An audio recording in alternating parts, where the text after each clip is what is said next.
सबसे पहले आपको बताएं कि आईएमएफ से मुआहदे के बाद डॉलर को ब्रेक लग गई है। 93 पैसे सस्ता होकर 275 रुपए पर आ गया। ओपन मार्केट में भी डॉलर 5 रुपए सस्ता होकर 285 रुपए से कम होकर 280 रुपए का हो गया है। 2 रोज में ओपन मार्केट में डॉलर 10 रुपए सस्ता हो चुका। यूरो 8 रुपए सस्ता होकर 305 रुपए तक गिर गया। बरतानवी पाउंड 13 रुपए सस्ता होकर 355 रुपए तक आ गया। अमाराती दिरहम 6.30 रुपए सस्ता होकर 72.70 रुपए पर आ गया। इसी तरह सऊदी रियाल 3.70 रुपए से सस्ता होकर 71.70 रुपए तक गिर गया है। आपको बता रहे इस हवाले से कि आईएमएफ से मुआहदे के बाद डॉलर को ब्रेक लग गई है। इंटरबैंक की अगर बात करें जहां पर डॉलर 10 रुपए 99 पैसे सस्ता होकर 275 रुपए तक आ गया है और ओपन मार्केट में भी डॉलर 5 रुपए सस्ता होकर 285 रुपए से कम होकर 280 रुपए का हो गया है। बरतानी पाउंड, सऊदी रियाल और यूएई दिरहम सब की कीमत में जमाया करने की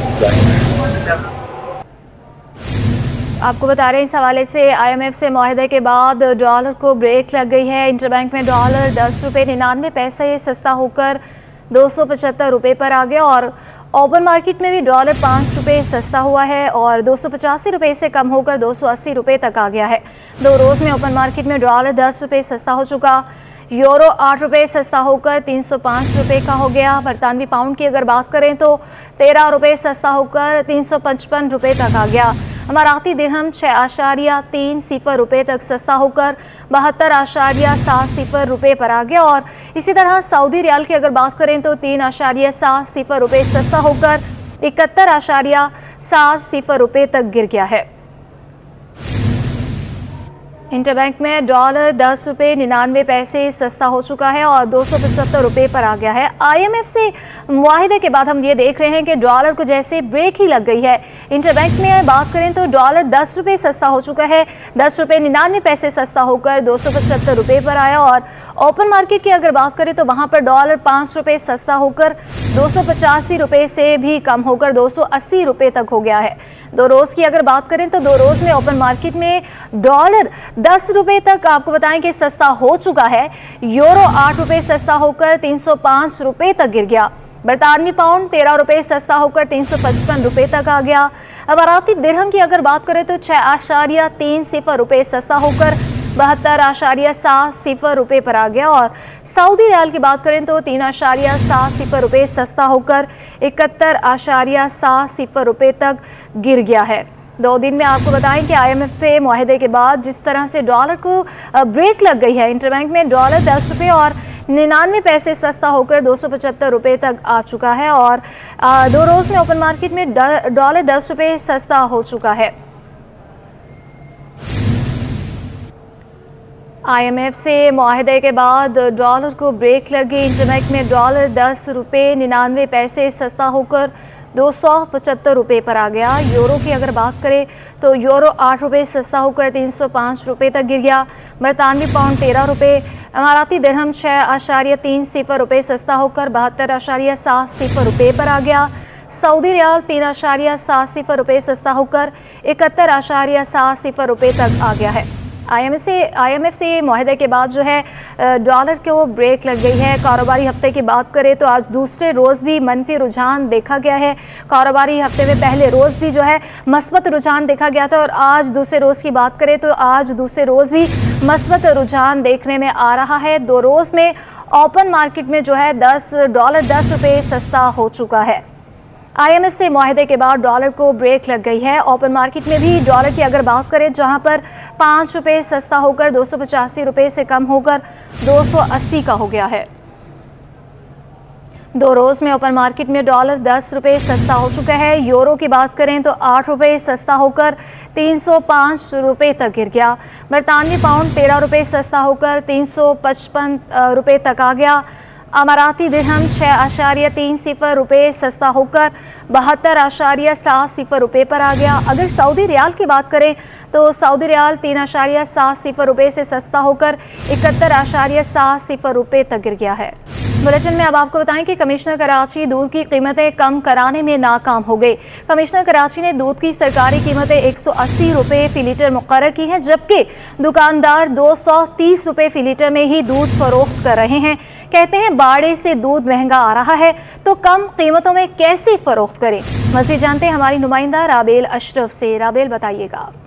हाँ जी बिल्कुल, दीगर अशिया खुर्दनोश की कीमतों की तरह जो है दूध की कीमतें भी आसमान से बातें कर रही हैं और आवाम के लिए जो है दूध ख़रीदना भी मुश्किल हो गया। कमिश्नर कराची ने जो है इसके रेट्स 180 रुपये फ़ी लीटर रखे, लेकिन उसके बावजूद जो दूध है वो 230 रुपये फ़ी लीटर में फ़रोख्त किया जा रहा है। हमारे साथ रोहित फार्मर बेकरी के माइक मौजूद हैं, इनसे जानते हैं। भाई मुझे बताएं कि दूध आप लोग के पास किस कीमत पर फ़रोख्त किया जा रहा है और कमिश्नर कराची की जो रेट्स हैं उनको क्यों नहीं फॉलो किया जा रहा? बात यह है कि आए दिन हर चीज़ के रेट्स बढ़ रहे हैं, लेकिन इतने भी नहीं बढ़ रहे कि अंधेधुंध सब चीज़ों पे पैसे बढ़ाते चले जाएं।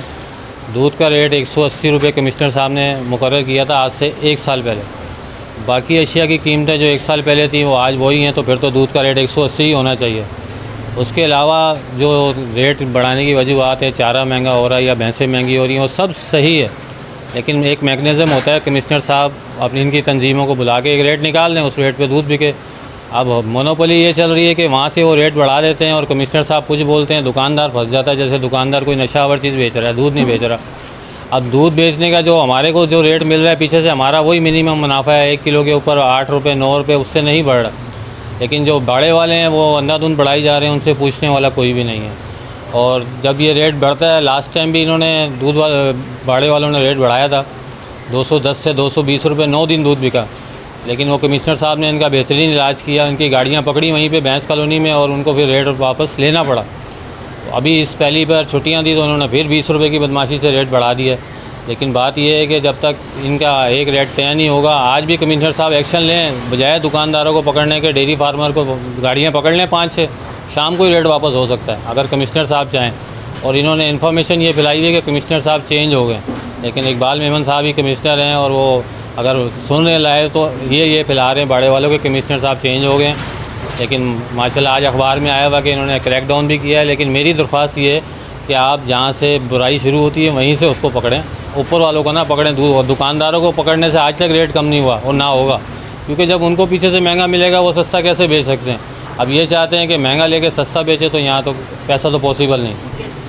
हाँ जी बिल्कुल, जैसे कि आपने सुना, हमारे साथ बेकरी मालिक मौजूद थे, उनका यही कहना है कि बाड़े वालों की तरफ से जो है दूध की कीमतों में इजाफा आ रहा है, जिसकी वजह से हम भी जो है कीमतों को कम नहीं कर सकते, क्योंकि अगर हमें चीज़ महंगी आ रही है तो उसको बाकायदा हम लोग जो है सस्ती नहीं फ़रोख्त कर सकते। उनका यही कहना है कि कमिश्नर कराची को ये चाहिए कि उनके ख़िलाफ़ कार्रवाई की जाए, ताकि अगर वहाँ से कीमतें जो है कम आएंगी, हमें कम कीमत में मिलेगा, तो ही हम यहाँ पर जो है कीमत को कम से कम कीमत में दूध को फ़रोख्त कर सकेंगे। जी, दूध फरोशों ने कमिश्नर कराची के अहकामात हवा में उड़ा दिए। दुकानदार सरकारी निर्ख 180 रुपये के बजाय 230 रुपये किलो पर दूध फरोख्त कर रहे हैं। दुकानदार कहते हैं कि दूध महंगा मिल रहा है तो सस्ता कैसे बेचें। महंगा दूध खरीदने वाले शहरी भी बढ़ती कीमतों से परेशान दिखाई दिए। उनका मजीद क्या कहना था, आइए आपको सुनवाते हैं। ये दूध 210 था पहले, अभी 230 हो गया। खर्चे आपको पता है महंगाई किधर जा रही है, तो खर्चे पूरे नहीं होते, हर तरफ महंगाई है, बिजली महंगी है, हर चीज़ महंगी है। महंगा सब कुछ महंगा हो गया, वो हम क्या करें, गरीब लोग किधर जाए। बस यही है कि दूध महंगा हो गया, हर चीज़ महंगी हो गई है। ना सैलरियाँ बढ़ रही हैं, ना कोई कारोबार है, ना कोई इतना, हर चीज़ महंगी कर दी है, दूध महंगा कर दिया। अब दूध वगैरह बच्चे क्या कैसे गुजारा करें घरों में, गरीब आदमी दिहाड़ी ना लगे तो घर में क्या लेके जाएगा। अब ज़ाहिर है वो माल महंगा आएगा तो महंगा ही देंगे ना, वो सस्ता तो दे नहीं सकते। वो महंगा आएगा तो वो भी अपना किराया भाड़ा रखेंगे, ये मसला है। कमिश्नर कराची दूध की कीमतें कम ना करा सके। दूध फरोशों ने कमिश्नर कराची के अहकामात को हवा में उड़ा दिए हैं। दुकानदार सरकारी निर्ख 180 रुपये के बजाय 230 रुपये किलो पर दूध फरोख्त कर रहे हैं। दुकानदार कहते हैं कि दूध महंगा मिल रहा है तो सस्ता कैसे बेचे। महंगा दूध खरीदने वालों ने बढ़ती महंगाई से परेशान है। दूध फरोशों ने कमिश्नर कराची के अहकामात जो है हवा में उड़ा दिए हैं। दुकानदार 180 के बजाय 230 रुपये किलो पर दूध फरोख्त कर रहे हैं। दुकानदार ये कहते हैं कि दूध महंगा मिल रहा है तो सस्ता कैसे बेचें। टीएमसी सेंट्रल के असासों का 5 टाउन्स में बंटवारे का अमल जारी है, जिसमें इमारतों की तकसीम के मामले पर तनाज़े सामने आ गया। मज़ीद बताएंगे इस पर हमारे नुमाइंदे रिजवान अहमद। जी बिल्कुल, मुख्तलिफ अज़ला की तरह डिस्ट्रिक्ट सेंट्रल में भी जो है कालेदम डिस्ट्रिक्ट सेंट्रल में ट्रांजिशन का अमल जारी है। 5 टाउन यहाँ पर जो है मारूज़ वजूद में आए हैं, जिसमें से मसाइल जो अहम मसला दरपेश है वो ये है कि इमारतों की तकसीम, क्योंकि गज़ेटेड इमारतें जो हैं यहाँ पे डिस्ट्रिक्ट सेंट्रल में 4 हैं जबकि 5 टाउन बने हैं। इस सिलसिले में डिस्ट्रिक्ट के जो टाउन है नाज़िमाबाद और लियाकताबाद, इन 2 टाउन्स के लिए इमारतों की जो तकसीम है वो मुश्किल मरहला बनी हुई है ट्रांजिशन अफसर के लिए। लेकिन इस वक्त एतराज़ मुंतखब नुमाइंदों की जानिब से ये आया है कि लियाकताबाद टाउन की इमारत जो है वो अलहदा से बनाई जाए और नाज़िमाबाद टाउन को यहाँ पर डिक्लेयर किया जाए। मामला क्या है ये जानते हैं हम। ट्रांजिशन ऑफिसर हमारे साथ मौजूद हैं सैयद हसन अब्बास, इनसे बात करते हैं। बहुत शुक्रिया सर। फरमाइएगा, मुंतखब जो बल्दियाती नुमाइंदे हैं, बाज़ नुमाइंदों की जानिब से ये एतराज़ सामने आया था कि लियाकताबाद टाउन यहाँ पर ना बनाया जाए, कहाँ बनेगा फिर? अब जनाब बिस्मिल्लाहिर्रहमानिर्रहीम, हम लोगों ने ये बात की थी पहले कि लियाकताबाद में जो बिल्डिंग है हमारे पास 4 ग्राउंड +4 है, 2 फ्लोर हम लोगों ने इनको देने को कहा, तो इन लोगों ने कुछ लोगों ने एतराज़ किया कि हम इस बिल्डिंग में पूरा नहीं रहना चाहते। तो हमने नाज़िमाबाद वालों के लिए हादी मार्केट में हमारे पास एक स्पेस था, तो वहाँ हमने अफसरान को और फ़िलहाल यूसी नाज़िम और चेयरमैन साहब को वहाँ बिठाला है और उसके बाद हमारे पास जो वर्कशॉप है उसको हमने इंजीनियरिंग डिपार्टमेंट के लिए मुख्तस कर दिया है। अच्छा, ये आप नहीं समझते कि नाज़िमाबाद का ऑफिस जो आपने टाउन का बनाया है वो हादी मार्केट में बनाया है, वहाँ पर जैसा कि आप ख़ुद कह रहे हैं कि वसाइल दस्तयाब नहीं हैं, तो अमला कहीं होगा और अफसरान कहीं होंगे, मामला तीतर बटेर बल्दियाती सहूलियात की फरामी में यह हल नहीं होगा मामला? नहीं, ऐसा है कि हमारे डायरेक्टर्स हजरात जो हैं वो उसी बिल्डिंग में बैठेंगे। इस वक्त भी जैसे हमारा नाज़िमाबाद का लियाकताबाद का ऑफिस है, तो हमारे सारे अफसरान यहाँ नहीं बैठते, हमारे कुछ 4th फ्लोर पर बैठते हैं, कुछ ग्राउंड फ्लोर पर बैठते हैं। जो हमारे हायर स्टाफ है, डायरेक्टर हैं, डिप्टी डायरेक्टर्स हैं, वो 1st फ्लोर पे बैठते हैं और जो हमारा लोअर स्टाफ है वो हमारा 4th फ्लोर पे बैठता है। अच्छा, ये बताइएगा कि लियाकताबाद का जैसे कि आपने बताया कि यही टाउन की इमारत रहेगी, तो ये मुस्तकिल बुनियादों पर फैसला हो गया है या कोई और इमारत बाद में तामीर की जाएगी? वो तो सर बाद में तामीर करने में तो आपको पता है कम से कम 1.5 साल लगता है। पहले हमें ज़मीन देखनी पड़ेगी कौन सी ज़मीन इस लायक है जिसमें हमारा ऑफिस शिफ्ट हो सके। दूसरी बात ये कि ये हमेशा होता रहे, हम लोगों ने म्यूचुअल अंडरस्टैंडिंग से काम चलाते हैं, अभी भी इंशाल्लाह हम यही काम करें। बिल्कुल, कहा यह जा रहा है कि बॉल अब जो है मुंतखब नुमाइंदों के कोर्ट में है कि आने के बाद दफातर कहाँ बनाने हैं, इन्हीं दफातर पे गुजारा करना है या कोई नई इमारत तामीर करनी है, इसका फ़ैसला आने वाले मुंतखब बल्दियाती नुमाइंदे चार्ज संभालने के बाद करेंगे। जी, बुलेटिन में अब आपको बताएं कि छिपा वेलफेयर के सरबराह ने ईद उल अज़हा पर बल्दियाती इदारों की कारकर्दगी की तारीफ़ कर दी है। मेयर कराची बैरिस्टर मुर्तज़ा वहाब की क़यादत में ईद उल अज़हा पर मिसाली काम हुए हैं। छिपा वेलफेयर के सरबराह ने ईद उल अज़हा पर बल्दियाती इदारों की कारकर्दगी की तारीफ़ की है। बात कर लेते हैं हमारे नुमाइंदे शुएब मुख्तार से। शुएब, बताइएगा। जी बिल्कुल, छिपा वेलफेयर के सरबराह रमजान छिपा ने ईद उल अज़हा पर बल्दियाती अदारों की कारकर्दगी की खुलकर तारीफ कर दी है। उनकी जानिब से मेयर कराची बैरिस्टर मुर्तज़ा वहाब और डिप्टी मेयर सलमान अब्दुल्ला मुराद की जो है वो क़यादत में मिसाली काम करने को जो है तारीफ की गई है। उनका कहना है कि मुख्तलिफ इलाकों से अलाइशें उठाकर ठिकाने लगाने में बल्दियाती अदारों ने मिसाली काम किया है। माजी में कुर्बानी के बाद गलियों और मोहल्लों में बड़ी अलाइशें और नाकिस सफाई के इंतजाम देखकर ईद का मज़ा ख़राब हो जाता था, लेकिन इस दफ़ा जो है बल्दियाती अदारों ने नए बल्दियाती नुमाइंदों ने बहुत मेहनत के साथ शहर में सफाई सुथराई के बेहतरीन इंतजाम किए हैं। अलाइशें उठाने के बाद चूने के छिड़काव और फ्यूमेगेशन करवाने को भी ईद उल अज़हा के तीनों दिनों जो है तरजीह दी गई है। मेयर कराची और डिप्टी मेयर को शानदार कारकर्दगी पर उनकी जानिब से जो है खिराज तहसीन भी पेश किया गया है, जबकि उनकी जानिब से Sindh solid waste management board के डायरेक्टर सैयद इम्तियाज अली शाह और इनके महकमे की भी तारीफ की गई है। उन्होंने तमाम यूसी चेयरमैन, काउंसलर्स, KMC इंतजामिया और अमले को भी जो है शानदार कारकर्दगी पर खिराज तहसीन पेश किया है और ये कहा है कि उम्मीद है कि आइंदा भी बल्दियाती अदारे जो है ऐसे ही शहर की सफाई सुथराई के लिए मेहनत से काम करते रहेंगे। जी बहुत शुक्रिया शुएब मुख्तार। मुख्तलिफ महकमों में मुबैना तौर पर गैर कानूनी भर्तियों और तरक्कियों का इंकशाफ हुआ। महकमा खजाना सिंध ने तमाम डिस्ट्रिक्ट अकाउंट्स अफसरान को खत इरसाल कर दिया है। 1 से ऊपर ग्रेड के मुलाजमीन की तरक्कियों की तस्दीक कराने की हिदायत जारी की गई। तस्दीक मुतलका महकमे की सेक्रेटरीज से कराने की हिदायत की गई है। सेक्रेटरीज की तस्दीक के बगैर तरक्कियाँ और भर्तियां गैर कानूनी तस्वुर की जाएंगी। मजीद इस पर क्या तफसीलात हैं जान लेते हैं। हमारे नुमाइंदे आज़ाद नूहुरियो हमारे साथ मौजूद हैं। आज़ाद, बताइएगा।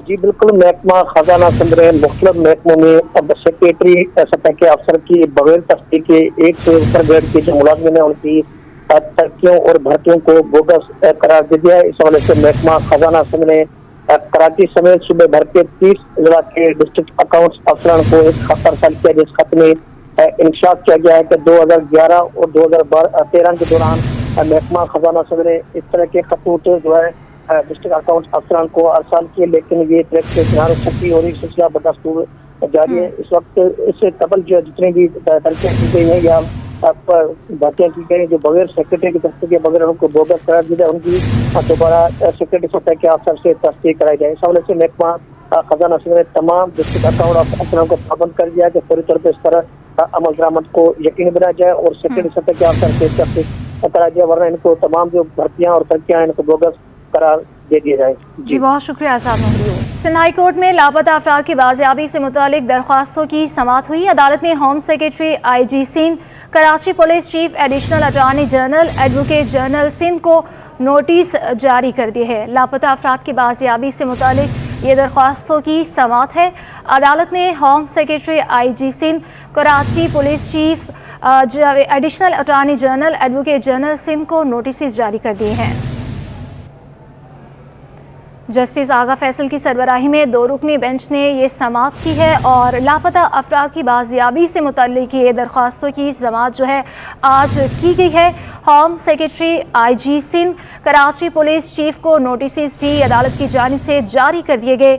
Additional attorney general, advocate general Sindh को भी नोटिस जारी कर दिए हैं। जस्टिस आगा फैसल की सरबराही में 2 रुकनी बेंच ने ये समाअत की है।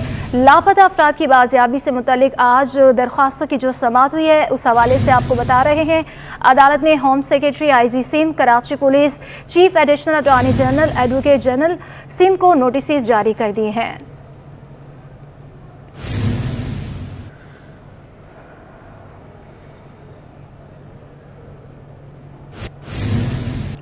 सिंध हाई कोर्ट में KMC education department PST teacher की तनख्वाह जारी न करने का केस, अदालत ने चीफ सेक्रेटरी, सेक्रेटरी बल्दियात को नोटिस जारी कर दिए हैं।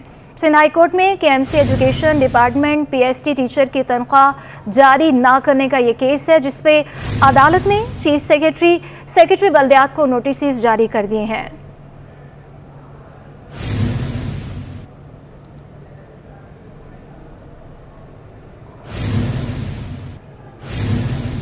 महकमा रेलवे ट्रेनों को बर वक्त मंजिल मकसूद पर पहुंचाने में नाकाम है। आज भी अंदरून मुल्क से कराची आने वाली 22 ट्रेनें ताख़ीर का शिकार हैं। आपको बताएं कि महकमा रेलवे ट्रेनों को बर वक्त मंजिल मकसूद पर पहुंचाने में नाकाम है। आज भी अंदरून मुल्क से कराची आने वाली 22 ट्रेनें ताख़ीर का शिकार है। नुमाइंदा सिटी 21 आदिया नाज से जानते हैं कि आज कौन कौन सी ट्रेनें जो है ताख़ीर का शिकार रही हैं। आदिया, बताइएगा। बिल्कुल, अंदरूनी मुल्क जो ट्रेन ऑपरेशन रवा दवा है, आज भी कुछ ट्रेनें कराची जो हैं वो ताख़ीर से पहुंच रही हैं और महकमा रेलवे की यही रविश है कि आने वाली जो ट्रेनें हैं जो कि मुल्क के मुख्तलिफ़ हिस्सों से कराची रोज़ाना की बुनियाद पर पहुंचती हैं, घंटों ताख़ीर का शिकार होती हैं, जिसकी वजह से मुसाफिरों को जो है मुश्किलात का सामना रहता है। इंतज़ामिया के हवाले से अगर बात करें कि ट्रेनें लेट क्यों होती हैं, तो इस हवाले से ये मौक़िफ़ अपनाया जाता है कि ट्रैक जो सिंध का है वहाँ थोड़ी सी मुश्किलात हैं, क्योंकि अमूमन अगर आप रेलवे से सफ़र करें तो पंजाब के ट्रैक तक तो गाड़ियाँ जो है वो मामूल के मुताबिक चल रही होती हैं, लेकिन जैसे ही सिंध के ट्रैक पर गाड़ी आती है तो वो ताख़ीर का शिकार होती है। घंबट और इसके अलावा भिरिया रोड दौड़ के मुकाम पर अभी भी ट्रैक जो है वो कोई बहुत ज़्यादा पायदार नहीं है, जिसकी वजह से ट्रेनों की रफ्तार इंतहाई स्लो कर दी जाती है, सुस्त रवि का शिकार होती है, जिसकी वजह से ट्रेनें लेट पहुँच रही हैं। तो आज जो ट्रेनें ताख़ीर से कराची पहुँच रही हैं उनमें बात करें अगर तेज़गाम की, तेज़गाम तकरीबन 1.5 घंटे ताख़ीर से पहुँच रही है। सबसे ज़्यादा ताख़ीर का शिकार मिल्लत एक्सप्रेस है, जो कि तकरीबन 3.25 घंटे की ताख़ीर से कराची पहुंचेगी। इसके अलावा बात करें अल्लामा इकबाल एक्सप्रेस की तो 2.25 घंटे की ताख़ीर से ये कराची पहुंची है। इसी तरह कराची एक्सप्रेस 1 घंटे से ज़ायद की ताख़ीर का शिकार है। पाक बिजनेस एक्सप्रेस 2 घंटे 10 मिनट की ताख़ीर का शिकार है और रहमान बाबा एक्सप्रेस भी तकरीबन 1.5 घंटा ताख़ीर से पहुँचेगी। कराकरम एक्सप्रेस भी 1 घंटे की ताख़ीर से कराची पहुँची है। तो ये रोज़ाना की बुनियाद पर ये ट्रेनें हैं जो कि अंदरून मुल्क से कराची मुसाफिरों को लेकर आती हैं, ये ताख़ीर का शिकार होती हैं। और ट्रैक कब ठीक होगा, वजूहात कैसे इसकी जो है वो रिजॉल्व होंगी, इस हवाले से महकमा रेलवे कुछ भी बताने से कासिर है। जी शहर कायद में दीगर अशिया खुरनोश की तरह डेयरी माफिया भी बेलगाम है। इंतजामिया गफलत की नींद सो गई। नुमाइशी इक़दाम शहरियों को रिलीफ फराहम ना कर सके, ऐसा क्यों हुआ? इस पर मौक़िफ़ लेने के लिए जाने वाली मीडिया टीम पर कमिश्नर हाउस के दरवाजे बंद कर दिए गए। मामला क्या है, जानते हैं हमारी नुमाइंदा इकरा अवान से। जी बिल्कुल, इस वक्त मैं कराची कमिश्नर हाउस के बाहर मौजूद हूँ। अशिया खुर्दनोश की कीमतों को बैलेंस करना और शहर भर में उनकी कीमतों को मुतवाज़ुन रखना इस ऑफिस में मौजूद तमाम अफसरान का काम है। मगर इस ऑफिस में मौजूद तमाम अफसरान जो हैं अपने काम को बखूबी से सरअंजाम देते कहीं पर भी नज़र नहीं आते हैं। अगर बात की जाए कराची के शहर के मसले की, तो आजकल एक मसला सर फहरिस्त है। दूध की जो कीमतें हैं वो आसमानों से बातें करती दिखाई दे रही हैं। दूध की कीमतें कमिश्नर कराची के मुताबिक कराची भर में 180 रुपये फ़ी लीटर है। मगर अगर देखा जाए डेयरी फार्मर्स और दूध माफिया जो है वो 180 रुपये फ़ी लीटर के बजाय 230 और 250 रुपये फ़ी लीटर दूध जो है वो शहरियों को फराहम कर रहा है, जिसकी वजह से इस महंगाई के बोझ तले गरीब तिबका जो है, जो गरीब मजदूर तिबका जो है वो पिसता जा रहा है। शहरी परेशान है कि अशिया खुर्दनोश की कीमतें आसमानों से बातें कर रही हैं। इस महंगाई में वो किस तरह अपना गुजर करेंगे, शहरी परेशान है। इस हवाले से बात करने के लिए हम कराची कमिश्नर हाउस पर पहुंचे। मेरे कैमरामैन आपको दिखाते चलेंगे। ये वो कराची कमिश्नर हाउस है जहां पर हम पहुंचे और इसके दाखिली रास्ते पर ही मीडिया को रोक दिया गया। मीडिया को कहा गया कि अगर आपने किसी भी हवाले से बात करनी है तो आप यहाँ पर एक दिन पहले आए और अप्रूवल लें। यानी कि मीडिया अगर आवाम की तर्जुमानी करता है, आवाम की तर्जुमानी करने के लिए मीडिया यहाँ पर पहुँचा है, तो मीडिया को एक दिन पहले, 2 दिन पहले कोऑर्डिनेट करना पड़ेगा, बात करनी पड़ेगी। जब इनके कोऑर्डिनेटर से बात की गई तो उनका कोई ख़ास रद्द अमल जो है ज़ाहिर नहीं हुआ। उन्होंने फ़ोन कट कर दिया और बात करने से मना कर दिया। उनका कहना यह है कि अगर आपने किसी भी हवाले से बात करनी है तो आप 1 से 2 दिन पहले जो है कोऑर्डिनेट करें, टाइम लें और फिर आए। अगर मीडिया इस तरह से आवाम की तर्जुमानी ना करे और यहाँ पर इस तरह से मीडिया को रोक दिया जाएगा तो आम शहरी के साथ क्या होगा? ये वो अफसरान हैं जो मीडिया के साथ ये सलूक कर रहे हैं, तो सोचे गरीब तिबके के साथ क्या हो रहा होगा। अब ये फैसला आवाम के हाथ में है कि आवाम को क्या करना है। जी, गडाफ टाउन की शैदी गोट के रिहायशी डायरिया में मुब्तला है। 7 मरीज अस्पताल में ताहाल ज़ेर इलाज है। 1 मरीज इंतकाल कर गया। मज़ीद जानते हैं हमारी नुमाइंदा राबेल अशरफ से। इस हवाले से जानने की कोशिश करेंगे। आपको बताएंगे गडाफ टाउन के शैदी गोट के रिहायशी डायरिया में मुब्तला हो चुके हैं। 7 मरीज़ जो हैं अस्पताल में इस वक्त ताहाल ज़ेर इलाज हैं, जबकि 1 मरीज़ जो है वो इंतकाल कर गया है। महकमा सेहत के हवाले की गडाफ टाउन के रहायशियों को पानी उबाल कर पीने की हिदायत जारी की गई हैं।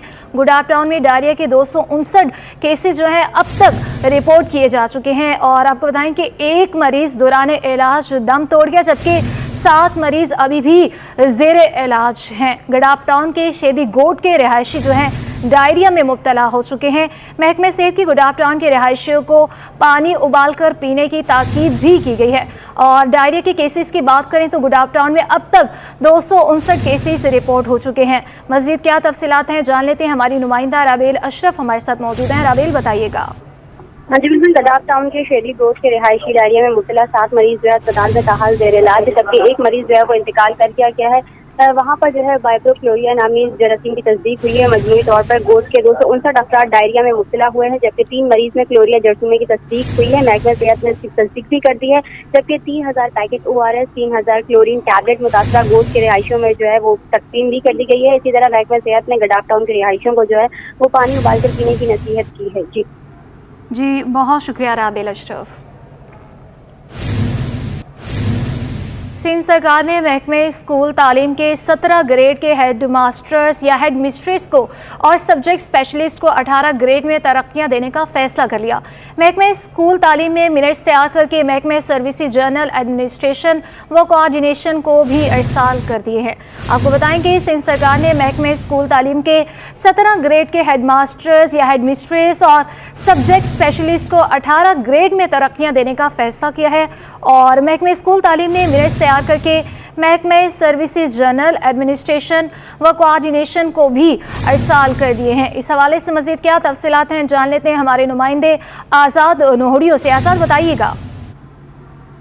जी बिल्कुल, सिंध सरकार ने महकमा स्कूल तालीम के जो 17 ग्रेड के हेड मास्टर्स, हेड मिस्ट्रेस और इसके अलावा जो है सब्जेक्ट स्पेशलिस्ट को अगले 18 ग्रेड में तरक्कियां देने का फैसला कर लिया है। इस वाले से महकमा स्कूल तैलीम ने मिनट तैयार करके चीफ सेक्रेटरी को अरसाल कर दिया। Chief secretary doctor Mohammad Sohail Abdul की जानब से सुबह सिलेक्शन बोर्ड 2 का इजलास तलब किया जाएगा, जिसमें 17 ग्रेड के हेड मास्टर्स या हेड मिस्टर्स को 18 ग्रेड में तरक्कियां देने की मंजूरी दी जाएगी, जिसके तहत उनको जो है सीनियर हेड मास्टर्स या हेड मिस्टर्स का ओहदा दिया जाएगा। इसके अलावा 17 ग्रेड के सब्जेक्ट स्पेशलिस्ट को भी 18 ग्रेड में तरक्कियां देने की मंजूरी दी जाएगी, उनको भी सीनियर सब्जेक्ट स्पेशलिस्ट का ओहदा दे दिया जाएगा। जी बहुत शुक्रिया आसाद नोहरियो। कराची में इंटरमीडिएट फर्स्ट ईयर के इम्तहानात का आगाज़ जुमेरात से होगा। फर्स्ट ईयर के एडमिट कार्ड्स के हसूल के लिए गवर्नमेंट कॉलेज फॉर वुमेन में तालिब इल्मों को दुश्वारी का भी सामना है। तलबा का कहना है कि अगर ऑनलाइन एडमिट कार्ड जारी किए जाते हैं तो आसानी होती। इस हवाले से मज़ीद तफसीलात जानेंगे हमारे नुमाइंदे सैयद ज़ुबैर राशिद से। हाँ जी बिल्कुल, आला सानवी तालीमी बोर्ड कराची के तहत सेकेंड ईयर के इम्तहानात तो इख्तिताम पर पहुँच चुके हैं, लेकिन फ़र्स्ट ईयर के जो इम्तहानात हैं वो शुरू होने को हैं, जिसकी मुनासिबत से कराची के बेशतर कॉलेजेस के बाहर जो है तालिब इल्म एडमिट कार्ड के हुसूल के लिए जो है जद्दोजहद करते हुए हमें दिखाई दिए। तालिब इल्म इस वक्त मेरे साथ मौजूद हैं, उनसे जानते हैं कि भाई कितनी दुश्वारी का उनको सामना करना पड़ा और उनको कब तक एडमिट कार्ड का जो है एक वादा किया जा रहा है कि उनको एडमिट कार्ड की फरहमी कर दी जाएगी। मुझे बताएं, इम्तिहानात सर पर हैं, एडमिट कार्ड अभी तक नहीं मिला, क्या मामला हुआ? अच्छा देखें, दरअसल सीन ये होता है उसमें पूरा कि एडमिट कार्ड की डेट्स दे दी जाती हैं कि इस दिन आपको एडमिट कार्ड मिल जाएगा, लेकिन उस दिन जब तालिब इल्म पहुँचता है वहाँ पे तो पता चलता है कि उनका एडमिट कार्ड आया ही नहीं है बोर्ड से। कभी कॉलेज वाले कहते हैं कि बोर्ड में जाएँ, कभी बोर्ड वाले कहते हैं कॉलेज भेज दिए। तो इसके चक्कर में हमारी पढ़ाई भी डिस्टर्ब होती है, मतलब हमारे एग्ज़ाम सर पे होते हैं, हम वैसे ही इतनी टेंशन में होते हैं और ये सब होता है ना हमारे साथ, फिर मतलब बिल्कुल ही बंदा डिस्टर्ब हो जाता है, स्टूडेंट नहीं कर पाता कुछ भी। तो ये मैं गुजारिश करूँगा सबसे कि एक निज़ाम बनाना चाहिए। अब ऑनलाइन सब कुछ हो रहा है तो मैं सबसे ये गुजारिश करूँगा बोर्ड वाले जो हैं, कॉलेज वाले हैं, वो ऑनलाइन ऐसा निज़ाम बनाएं ताकि तालिब इल्म घर बैठे ही उनको पता चल जाए कि उनका एडमिट कार्ड कॉलेज में है या फिर इंटर बोर्ड में, क्योंकि काफ़ी मुश्किल हो जाता है। इंटर बोर्ड हर किसी के उसमें नहीं होता, बहुत दूर है इंटर बोर्ड, कॉलेज भी हर किसी का करीब नहीं होता, बहुत दूर होता है, तो काफ़ी मुश्किल हो जाती है बच्चों को ना। सही बात है जी, बहुत मुश्किल हो जाती है। इंटर बोर्ड बहुत करीब नहीं है, कराची के इतने दूर दराज इलाकों से जो आने वाले तालिब इल्म हैं उनको काफ़ी दुश्वारी का सामना करना पड़ता है। जैसे कि तालिब इल्म इस वक्त यहाँ पर मौजूद हैं, कि ये कहना था कि अगर ऑनलाइन सिस्टम के तहत जो है एडमिट कार्ड की फरहमी को यकीनी बनाया जाता तो वो यकीनन काबिल सताइश एक अमल होता, एक बेहतरीन इकदाम होता इंटर बोर्ड की जानिब से। ताहम जो कॉलेज इंतज़ामिया है उनका ये कहना है कि भाई जो ईद तातीलात है उसके बायस जो है एडमिट कार्ड की फरहमी को यकीनी नहीं बनाया जा सका। ताहम इंटरमीडिएट के इम्तहानात जो हैं फर्स्ट ईयर के वो सर पर हैं, लेकिन बेशतर तालिब इल्म अभी भी एडमिट कार्ड हासिल करने से महरूम हैं। जी बहुत शुक्रिया। कराची में गर्मी और हब्स का जोर बढ़ते ही लोड शेडिंग का जीन बेकाबू हो गया। ऑल सिटी एरिया और मुजाफाती इलाकों में 10 से 12 घंटे की बिजली बंद की जा रही है। घर पर रहने वाली खवातीन भी शदीद अजियत का शिकार होने लगी। मज़ीद जानते हैं हमारी नुमाइंदा अनम मशकूर से। जी बिल्कुल, कराची में जिस तरीके से मौसम की शिद्दत में इजाफा हुआ है, गर्मी की लहर बढ़ गई है, साथ साथ के इलेक्ट्रिक ने भी आवाम का जीना दोभर कर दिया है। शहर के मुख्तलिफ इलाकों में लोड शेडिंग का दौरानिया 10 से 12 घंटे हो गया है, जिसकी वजह से सबसे ज़्यादा परेशानी जो घर में मौजूद खवातीन होती हैं उनको होती है। हम इनसे पूछेंगे, आप बताइएगा आपके घर में लोड शेडिंग कितनी हो रही है? बहुत ज़्यादा हो रही है। 1 घंटे के बाद आती है, 1 घंटे के बाद जाती है, 1 घंटे के बाद आती है, 1 घंटे के बाद जाती है। पूरा बिल पेमेंट करते हैं, अभी बिल पूरा पेमेंट करके आई हूँ और बिजली भी काट देते हैं अल्लाह वाल टाउन में। जी ये तो थी आवाम जो कि बता रही थी कि किस तरीके से लोड शेडिंग ने उनकी ज़िंदगी मुश्किल कर दी है। बिल पूरा जमा होता है, उसके बावजूद भी लोग जो है बिजली की जो है दस्तयाबी से महरूम है। जी स्टॉक मार्केट में मिला जुला रुझान देखने में आ रहा है, जबकि cement, oil and gas sector समेत मुख्तलिफ सेक्टर्स में शेयर्स की खरीदो फरोख्त भी देखी जा रही है। मज़ीद जानते हैं हमारे नुमाइंदे वसीम इफ्तिखार से। स्टॉक मार्केट में आज जब कारोबार का आगाज़ हुआ है तो कारोबार के आगाज़ पर ज़बरदस्त तेज़ी देखने में आई थी और 100 इंडेक्स में तकरीबन 612 पॉइंट्स का इजाफा हुआ था और 100 इंडेक्स जो है वो तकरीबन 44,511 की सतह पर देखा गया। लेकिन इसके साथ साथ जो है आज मंदी भी देखने में आई है और मिला जुला रुझान भी देखने में आया है। और आज मैक्सिमम जो नेगेटिव हमने देखा है 100 इंडेक्स में तकरीबन 252 पॉइंट्स की कमी भी जो है वो देखने में आई है। इस वक्त मेरे साथ मौजूद हैं सरमायाकार मोहम्मद अमीन, इनसे जानते हैं। अमीन साहब, कल सूरत हाल मुख्तलिफ थी, कल हमने देखा है कि ज़बरदस्त तेज़ी थी, वॉल्यूम ज़बरदस्त थे। आज जो है वो सूरत हाल बिल्कुल मुख्तलिफ है, मिला जुला रुझान भी देखने में आ रहा है। मार्केट 44,000 प्लस भी गई है और फिर 43,000 पे आई है। क्या वजूहत हैं?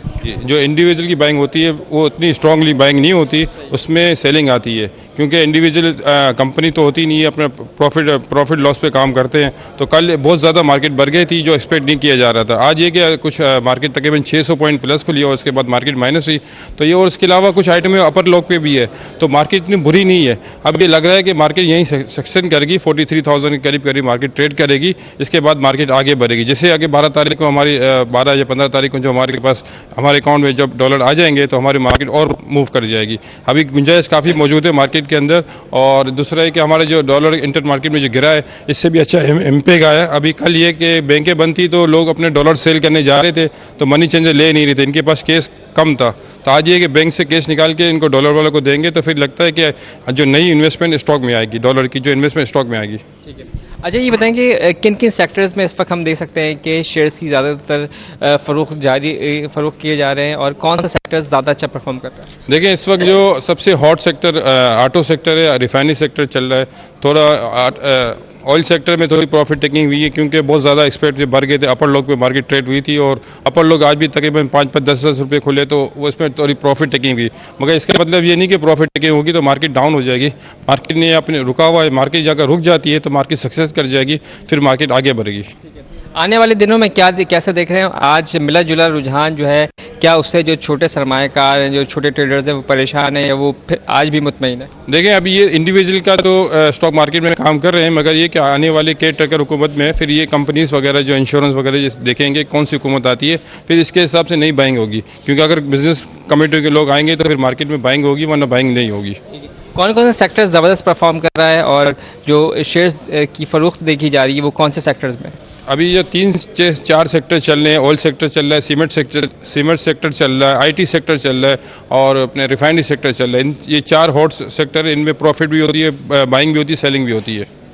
जी ये थे मोहम्मद अमीन, जिनका बताना है कि मुख्तलिफ सेक्टर जिसमें ऑयल एंड गैस सेक्टर्स है, सीमेंट सेक्टर्स है और दीगर सेक्टर्स ऐसे हैं जहां पर गुज़श्ता रोज़ ज़बरदस्त शेयर्स की जो है वो ख़रीदारी देखी गई थी। आज जो है वो सूरत हाल थोड़ी सी मुख्तलिफ है और आज शेयर्स की जो है वो फ़रोख्त देखने में आ रही है इन्हीं सेक्टर्स में। और इसके साथ साथ प्रॉफिट टेकिंग का अमल जारी है, जबकि सरमायाकार हैं उनका ये कहना है कि जब IMF और पाकिस्तान के दरमियान जो स्टाफ लेवल का मुआहदा हो गया, इस मुआहदे के तहत जब 3 अरब डॉलर पाकिस्तान को मिल जाएंगे तो यकीनन स्टॉक मार्केट में ज़बरदस्त दोबारा से जो है वो तेज़ी का रुझान देखने में आएगा। उनका कहना है कि डॉलर की कदर में जो कमी वाक़ हुई है और उसके मुकाबले में रुपया मुस्तहकम हुआ है तो उसके इम्पैक्ट भी जो है वो स्टॉक मार्केट में पड़ा है और मुख्तलिफ सेक्टर्स में जो है वो ज़बरदस्त तेज़ी देखने में आई है। उनका ये कहना है कि IMF के साथ जो मुज़ाकरात हुए थे और उसके साथ साथ जो पाकिस्तान के मुज़ाकरात के साथ साथ मुख्तलिफ ये जो पॉजिटिव पेशरफ्त हुई है, इसका जो इम्पैक्ट है वो ये भी आ सकता है कि मुख्तलिफ जो आलमी सतह पर जो डोनर्स एलिमेंट हैं वो भी पाकिस्तान को जो है वो सपोर्ट करेंगे। तो ओवरऑल जो मार्केट में सरमायाकार हैं वो मुतमईन भी हैं और इस वक्त जो है वो प्रॉफिट टेकिंग का अमल जारी है। इसकी वजह से पाकिस्तान स्टॉक मार्केट में मिला जुला रुझान देखने में आ रहा है। जी।